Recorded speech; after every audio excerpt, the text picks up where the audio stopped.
My name is Dustin Black, and as a part of Clemson Sports Media, we'll be doing a film breakdown series of Clemson and their 2023 opponents. Today, we're breaking down the Notre Dame game.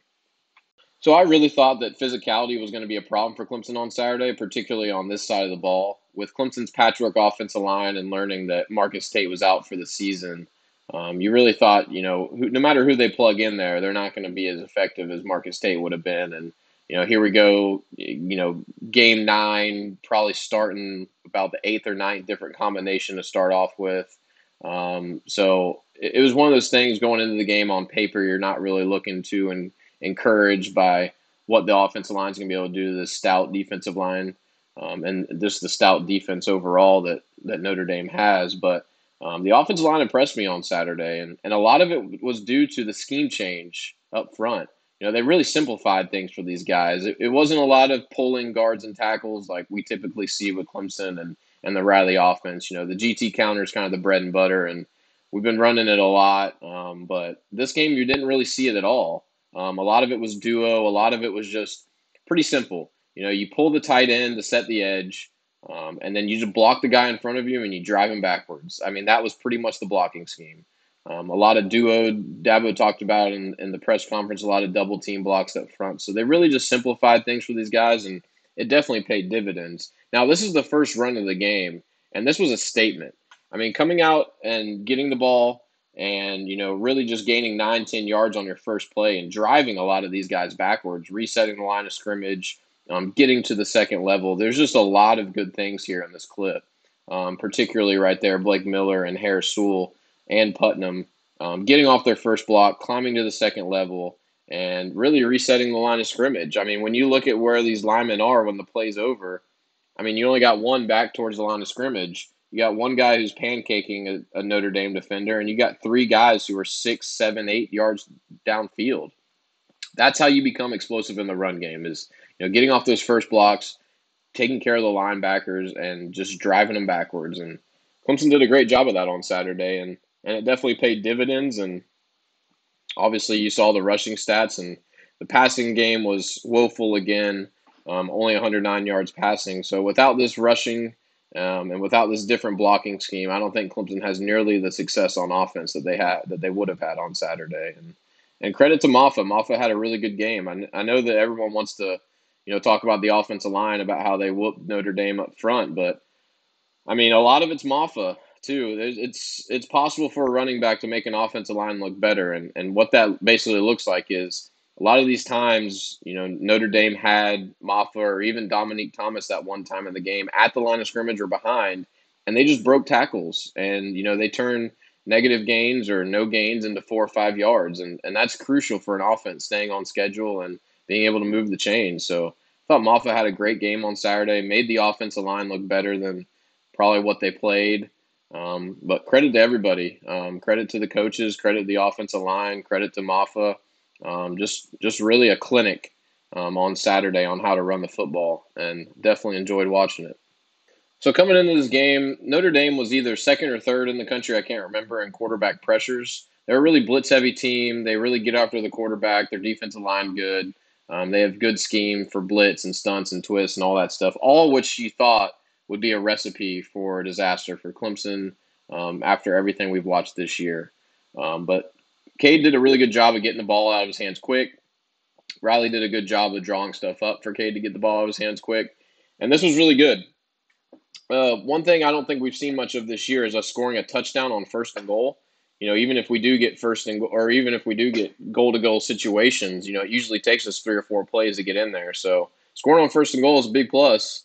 Certainly makes it a lot easier on your offensive line instead of wearing them down to have to push the defensive line 3 times just to get 4 or 5 yards. But that's a whole nother topic. But yeah, this is cover 0. Notre Dame sends everybody. No safety help over the top. And this is something else that we talked about earlier in the season, throwing towards the blitz. So when they blitz these linebackers, you got to punish them. As a defensive coordinator, if I keep sending blitzes and you're not going to throw over my head, well, I'm just going to keep sending them because you're not punishing me for it. So, if they want to send blitz, punish them for it. Throw it over their heads. There's going to be space there. And then your wide receiver makes a good play. And this was the only play that Tyler Brown had all day on Saturday. He had one catch for 9 yards and a touchdown. That's it. but very well may be the difference in the game. Going up 17-6 in this situation is huge, and red zone really decided the game on Saturday as Clemson's red zone offense was better, and Notre Dame kicked field goals when they had the ball in the red zone. So kudos to everybody. Really good play design. I know you felt like you saw 1,000 slants on Saturday. I know I did. It was really the only route that Cade threw, and a lot of that's how Notre Dame plays coverage, but it also is just a good design to get the ball out of your hands quick, which I thought Cade did a pretty good job of for the most part on Saturday, and this was a good example of that. So this was a little wrinkle that Riley added to this two-way screen play that he calls a lot. So you got 2x2 stack to the field and the boundary side. Cade can basically go to either side, whichever matchups he likes.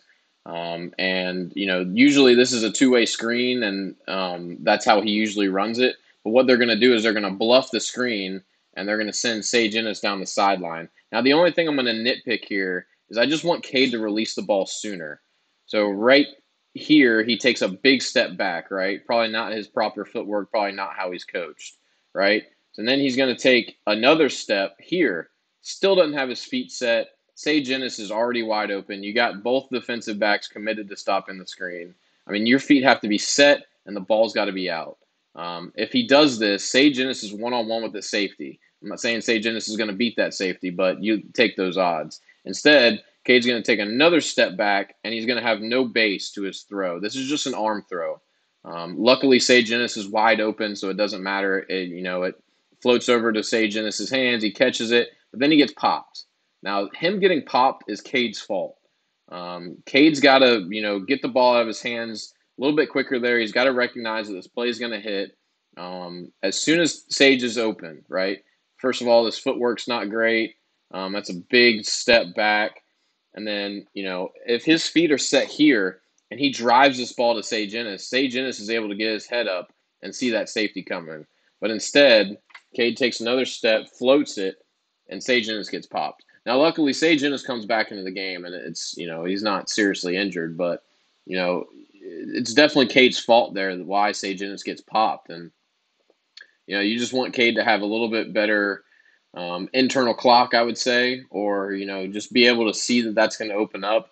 Once this game slows down for Cade and he can recognize that, this offense would be a lot more explosive, and you see less plays like that just look kind of clunky. And like I said, this was just an arm throw. It's not, a technical, nice ball to the outside. This is just Cade kind of almost improvising just to get the ball out of his hands and get the ball down the sideline. But this was not a pretty play.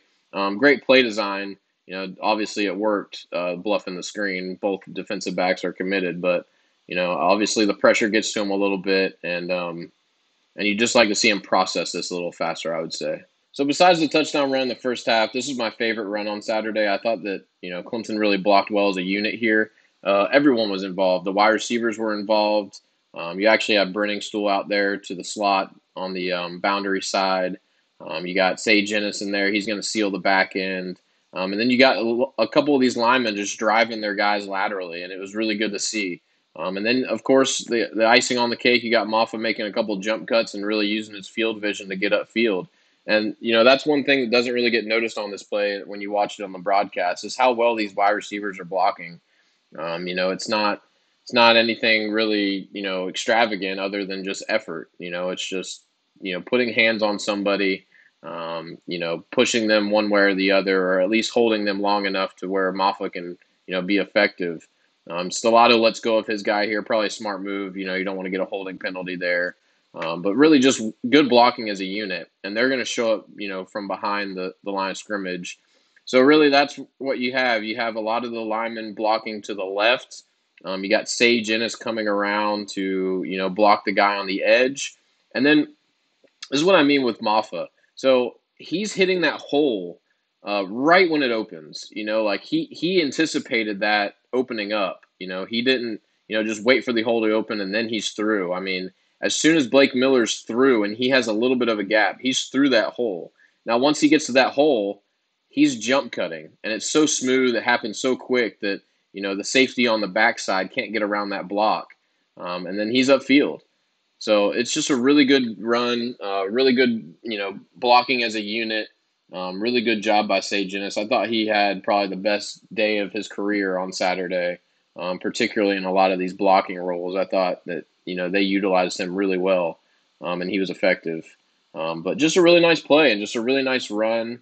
Maffa did a really good job running a lot of stuff outside the tackles, getting to the perimeter. But he made plays like this between the tackles too that were really impressive. And I know I talked about it on the podcast, and I've talked about it on here. I think that Maffa is the better pure runner out of the two. And I don't know what the plan is moving forward for the running back position, but I'd sure like to see Seven touch the ball a lot more. I think he's really good, and it kind of makes me wonder, why he only gets about 5 or 6 carries a game. Looking back at some of the stat sheets, so we'll see what the plan is moving forward. But I thought Maffa kind of earned the job on Saturday, and at least earned the right to split carries, closer to even with Shipley, and if they both get 20 touches a game, okay.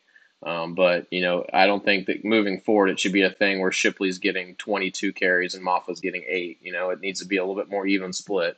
And I think that Maffa was a big reason why we won on Saturday. I thought he had a great game. I thought that he was obviously the difference maker on offense, and without him, I'm not sure that Clemson wins. So really good to see him have a career day.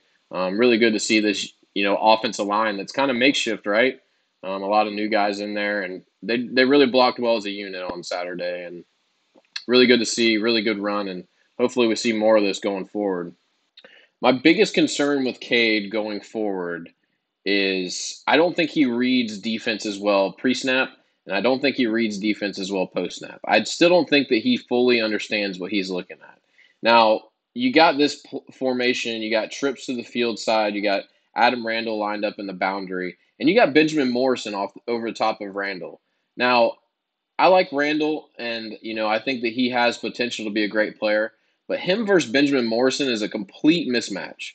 There's no reason why you should be looking at Randall with Morrison guarding him and thinking, "Yeah, I'm gonna go towards Randall on this play." So, other than him being your roommate, there's no reason you should be throwing this ball to that side of the field. If you look at this play and you look at what happens to the trip side, there's actually a really good play design over here. And Notre Dame sends blitz on third down. Now you only got 2 defenders, right over top of your 3, and Bo Collins is going to be wide open. I mean, look how open Bo Collins is. So if you're looking to the other side of the field, you're having easy completion of Bo Collins, who can turn around, get the first down.